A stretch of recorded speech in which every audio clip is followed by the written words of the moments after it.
My name is Wright. I am the voice of reason. I speak for the Last Crusade. The Last Crusade must topple the idols of the marketplace. We turn now to the question of how to undo the corruption afflicting Wall Street, the big tech giants, the social media technocrats, and the corporate culture in general. Of the several battles of the Last Crusade, this is the least difficult to wage and the most difficult to accomplish, and that is for two reasons. It is also, of all battles, the one where we are most likely to betray ourselves and sabotage ourselves. The battle for the marketplace is not difficult to wage because, despite all appearances, those who gain wealth from the free market are the servants and not the masters of their customers. To be specific, they are the servants of their customers' will as expressed by the customer's money. All we need do to bring them to heel is to express our displeasure by withholding our patronage. They must do as bid or go broke, when patronage dollars will flow toward merchants less displeasing to the general will of the patrons. The reason why withholding our patronage is difficult are first, often we cannot, and second, often it is futile when we do. One cannot boycott what one does not patronize. Boycotts require unanimity of the patrons to forswear the same products across the same market at the same time, and require that merchants not have some other source of income.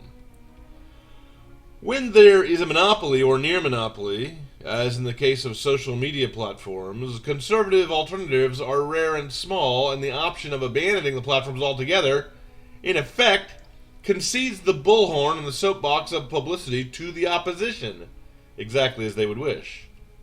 For the tech giants have no need to harass, quell, gag, or expel whomever has left of his own free will.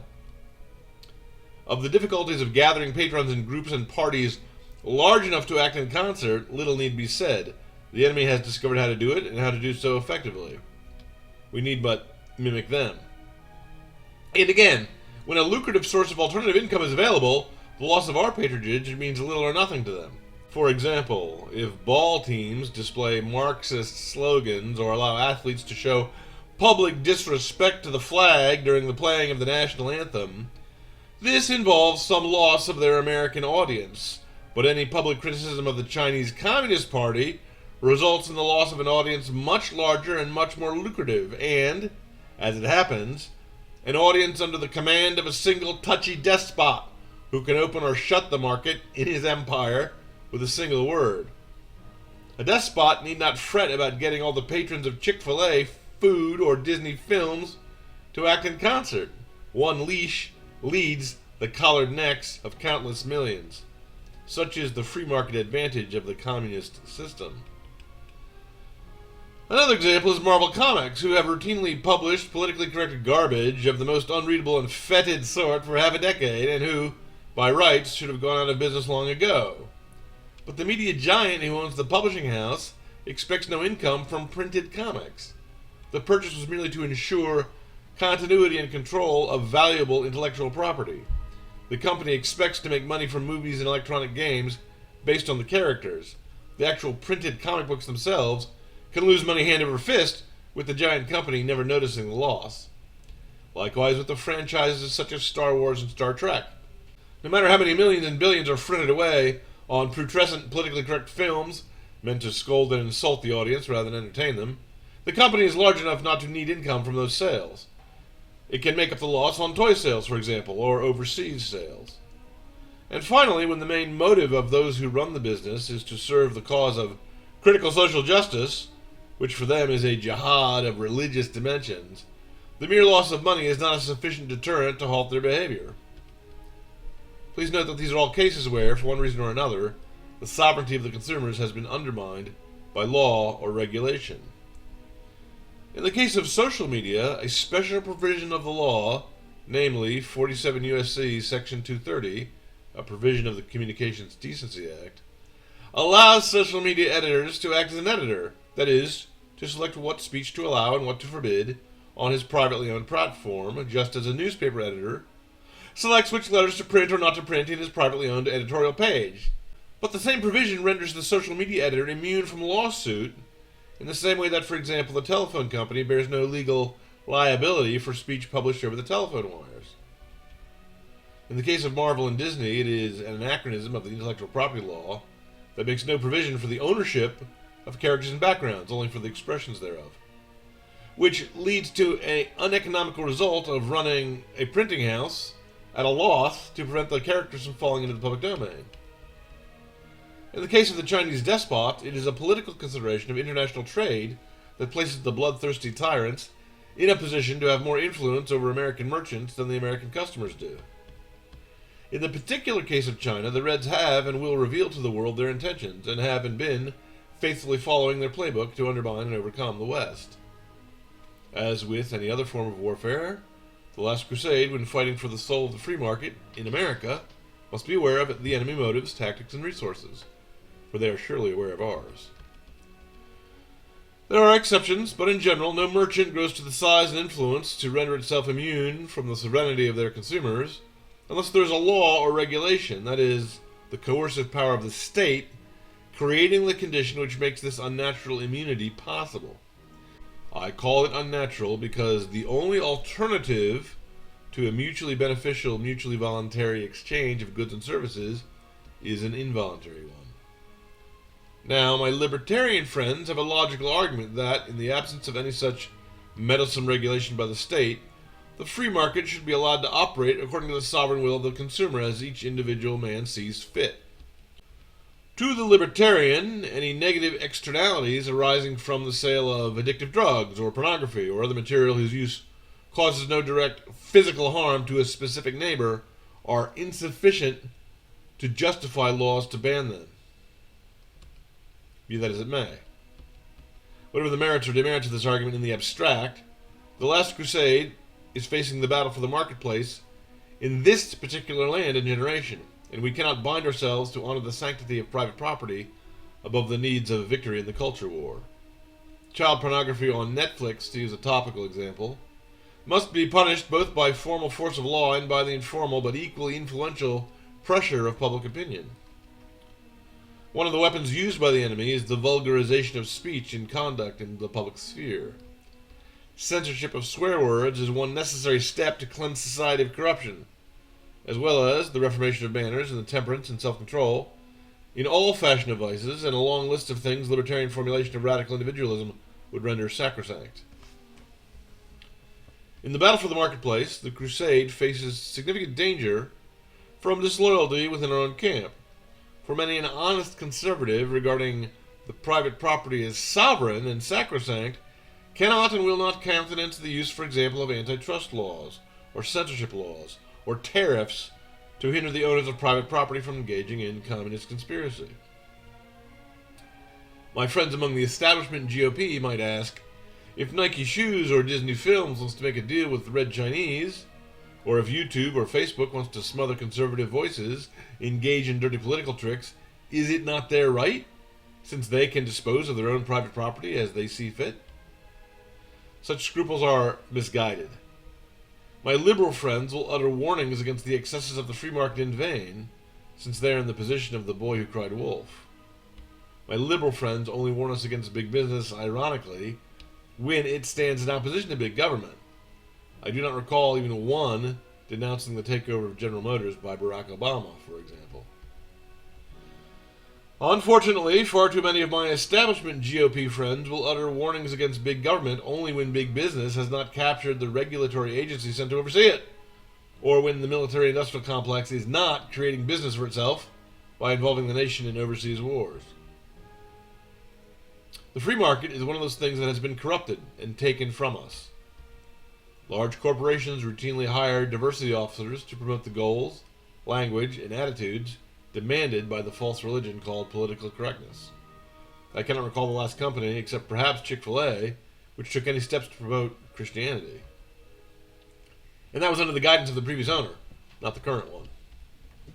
In this generation, the corporate culture receives no applause and wins no consumer goodwill for spreading the spirit and the lessons of the Ten Commandments, nor the spirit of chastity, temperance, prudence, peace on earth, and goodwill toward men.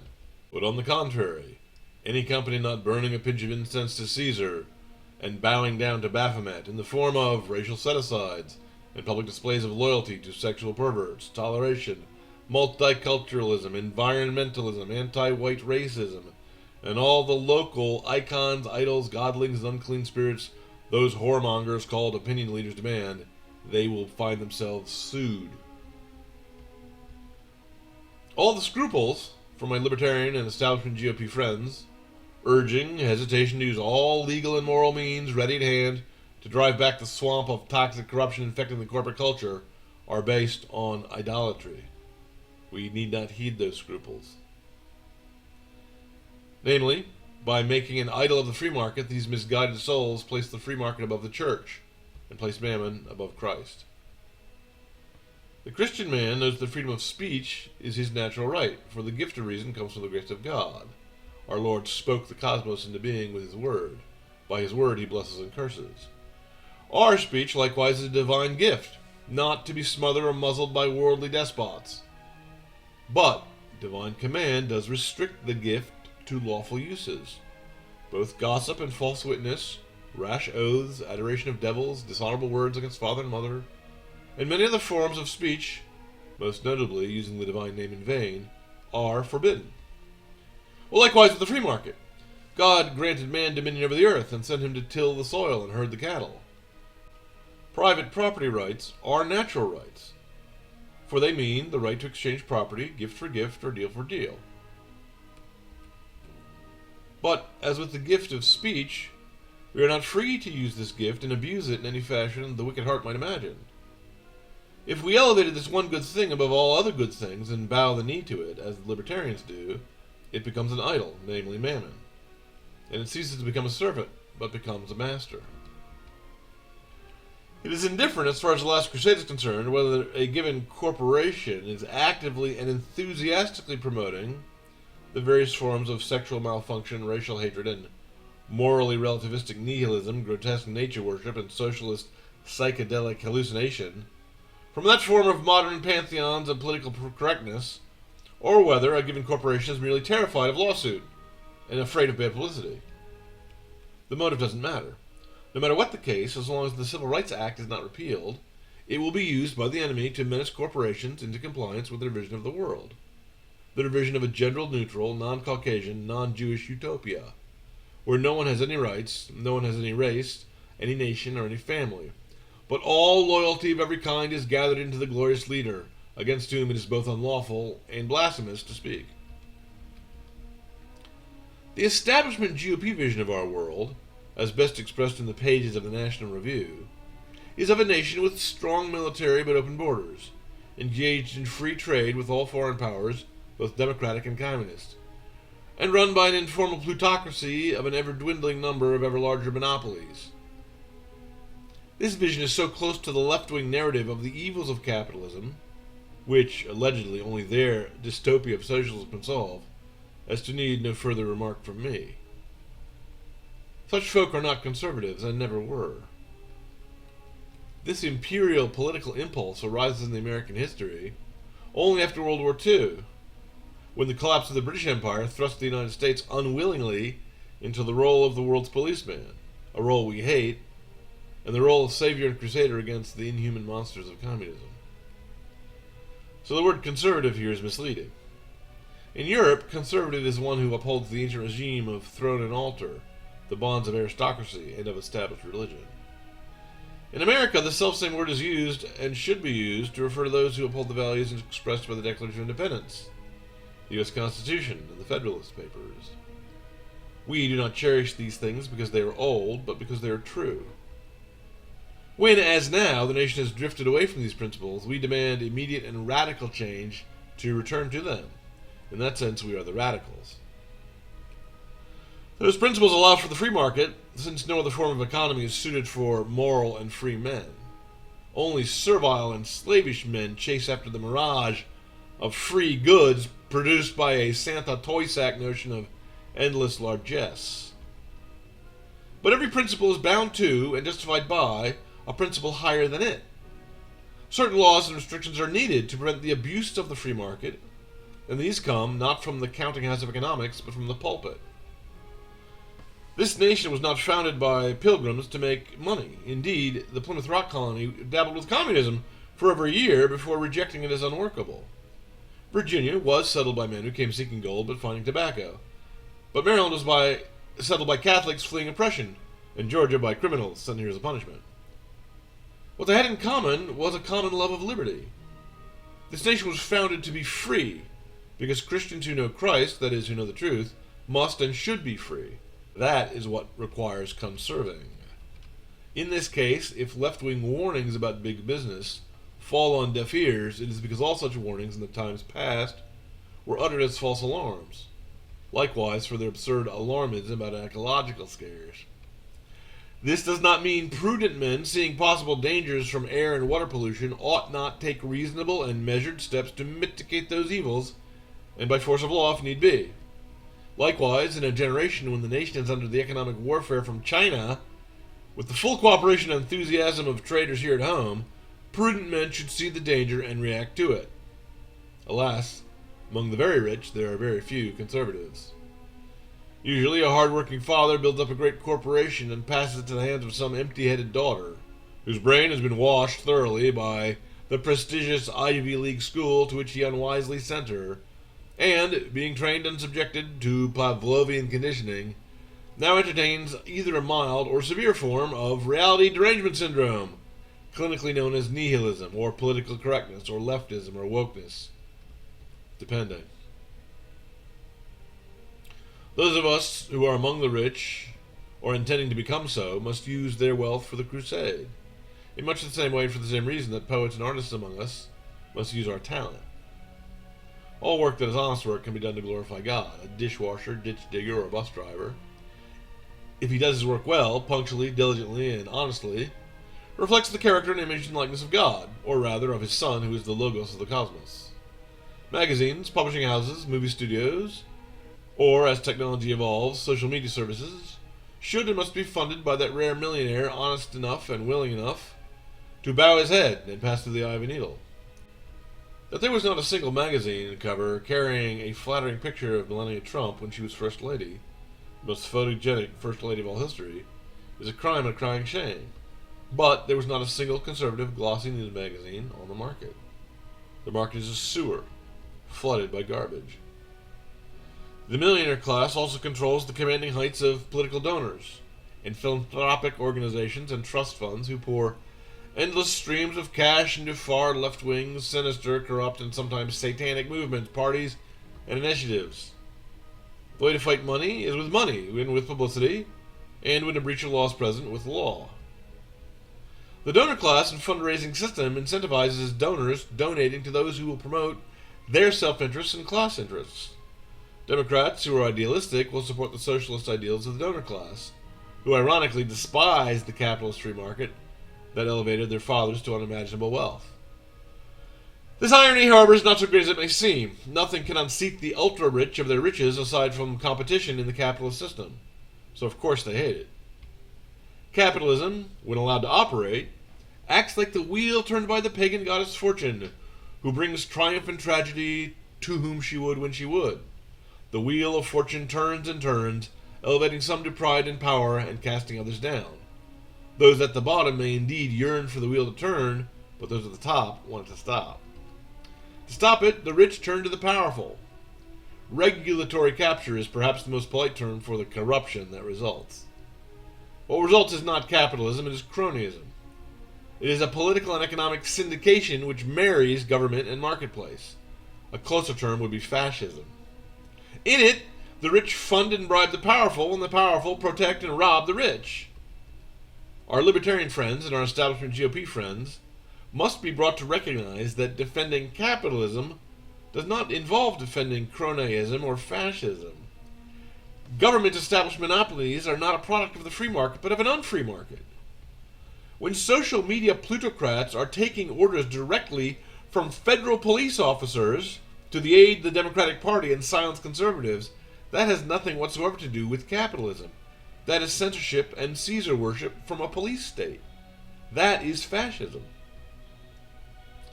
Such is the entrenched opposition. If so, what strategy should be pursued to oppose it? First, we must make changes in the laws to restore the sovereign buying power to the general public, and that means antitrust action. The other thing needed is an institution to lead boycotts, commanding enough votes and influence over a long enough period of time to express the will of the silent majority. Here we have a almost insurmountable difficulty. The silent majority is silent for perfectly good and understandable reason. Politics has no immediate influence on their lives, and so the silent majority does not seek hope or consolation from politics. Politics is not a church to them as it is to the left. For a man will only leave the comfort of hearth and home to march in protests, or organize boycotts, or run for office, or write for newspapers, if he is moved by an ideal larger than his own life over an issue longer than one lifespan. Otherwise, a man will do what grants him reward, either immediate or delayed, and there's no immediate reward to any of these things we're discussing. Even a boycott of one's pleasures is too much to ask for merely political goals. The goal must be a spiritual one. The church, therefore, must be the standard bearer and permanent institution devoted to this. That is, to organize, as she did since the time of Emperor Constantine, continuous pressure against such abominations now, as she did in times past against the abominations of gladiatorial games, slavery, pederasty, and sodomy. But that requires a reform of the church, and of all denominations, which is a long-term and difficult process. The marketplace can only be reformed as the culture itself is reformed, and this is a matter, like all battles in the Last Crusade, which cannot and should be fought with the hope of seeing any visible result in our lifetime. Compare that disciple of St. John, St. Polycarp of Smyrna, who sat as a child in the lap of Christ himself. He saw all the apostles, the last living witnesses of Christ, martyred, and John himself he saw assumed up into heaven in a cloud of light. He could not have foreseen that one day Constantine would make Christianity legal, or that Theodosius would make it mandatory, or that Columbus would carry it into another world. We are in his position. No man living now will see the end of this great struggle. Well, shall we reform the marketplace? We must begin with ourselves in prayer and fasting.